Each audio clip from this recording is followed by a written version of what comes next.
ជំរាបសួរពុកម៉ែបងប្អូនទាំងអស់គ្នាថ្ងៃនេះជាថ្ងៃច័ន្ទបាទ11កើតត្រូវនឹងថ្ងៃបាទដើមទ្របសម្រាប់ពុកម៉ែបងប្អូនអ្នកទទួលទានរកស៊ីមុខរបរផ្សេងហើយថ្ងៃនេះផងដែរគឺខ្ញុំបានពំនាំនៅវីដេអូថ្មី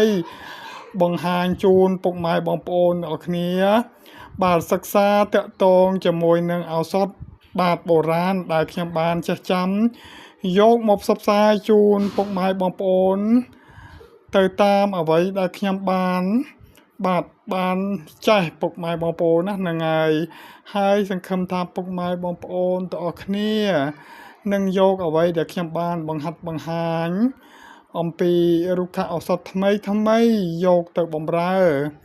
សេចក្តីត្រូវការរបស់ក្រុមគ្រួសារឬក៏ញាតិមិត្តឬក៏បងប្អូនដែលមានបញ្ហាតាក់ទងជាមួយនឹងជំងឺឈឺថ្កាត់ពុកម៉ែបងប្អូនណាហ្នឹងហើយមានថ្នាំខ្លះយើងត្រូវការថ្នាំខ្មែរជាជំនួយមានថ្នាំខ្លះយើងត្រូវការឱសថសម័យទំនើបដើម្បីយកទៅព្យាបាលពុកម៉ែបងប្អូនណាហ្នឹងហើយប៉ុន្តែយើងក៏មិនភ្លេចនៅអ្វីដែលជាក្បួនច្បាប់ដូនតារបស់យើងបន្សល់ទុកឲ្យយើងផងដែរតាក់ទងជាមួយនឹងឱសថបុរាណដែលខ្ញុំបានបង្ហាត់បង្ហាញនេះគឺមានឈ្មោះថាដើមមរុំឬរុក្ខជាតិមរុំពុកម៉ែបងប្អូនណាមរុំនេះគឺវាមានអត្ថប្រយោជន៍ច្រើនពុកម៉ែបងប្អូនណាទាំង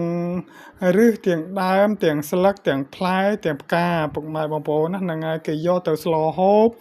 គេយកទៅធ្វើបន្លែហូបទៅតាមបាទមុខជំនាញនៃមុខម្ហូបផ្សេងក៏ដូចជាយកមកធ្វើជាឱសថសម្រាប់កែរោគព្យាបាលបាទសុខភាពពុកម៉ែបងប្អូនឲ្យប្រសើរឡើងហើយមរុំនេះមានអត្ថប្រយោជន៍យ៉ាងណាខ្ញុំនឹងជម្រាបប្រាប់ជូននៅពុកម៉ែបងប្អូនទាំងអស់គ្នាឲ្យបានដឹងនិងឲ្យបានយល់ជាបន្តបន្ទាប់ពុកម៉ែបងប្អូនណាហ្នឹងហើយមរុំទី1គឺកាត់បន្ថយជាតិស្ករក្នុងឈាមទី2ប្រឆាំងនឹងការរលាកនិងអុកស៊ីតកម្មទី3ពង្រឹងឆ្អឹងនិងធ្មេញទី4បន្សុទ្ធឈាមនិងការពារថ្លើមទី5ជំនួយដល់ប្រព័ន្ធរំលាយអាហារទី6គឺ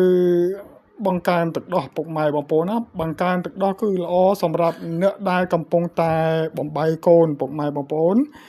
ហើយតកតងជាមួយអត្ថប្រយោជន៍ផ្សេងនៃការប្រើប្រាស់ផ្នែករុក្ខជាតិនៃមរុំគឺយើងអាចប្រើនៅគ្រាប់ក៏បានយើងអាចប្រើនៅសម្បកមរុំក៏បានយើងអាចប្រើស្លឹកមរុំក៏បានយើងអាចប្រើនៅឫសមរុំក៏បានដែរពុកម៉ែបងប្អូនណាហ្នឹងហើយបើសិនតែពុកម៉ែបងប្អូនចង់យកទៅដាំទឹកហូបគឺពុកម៉ែបងប្អូនអាចប្រើស្ងួតចំពោះឫសហើយនឹងដើមហើយផ្លែពុកម៉ែបងប្អូនប្រើទុំចំណែកឯស្លឹកគឺពុកម៉ែបងប្អូនប្រើខ្ចីគេយកទៅស្លហូបឬក៏ទៅធ្វើថ្នាំផ្សេងទៅតាមអ្វីដែលពុកម៉ែបងប្អូនបានយល់ដឹងពុកម៉ែ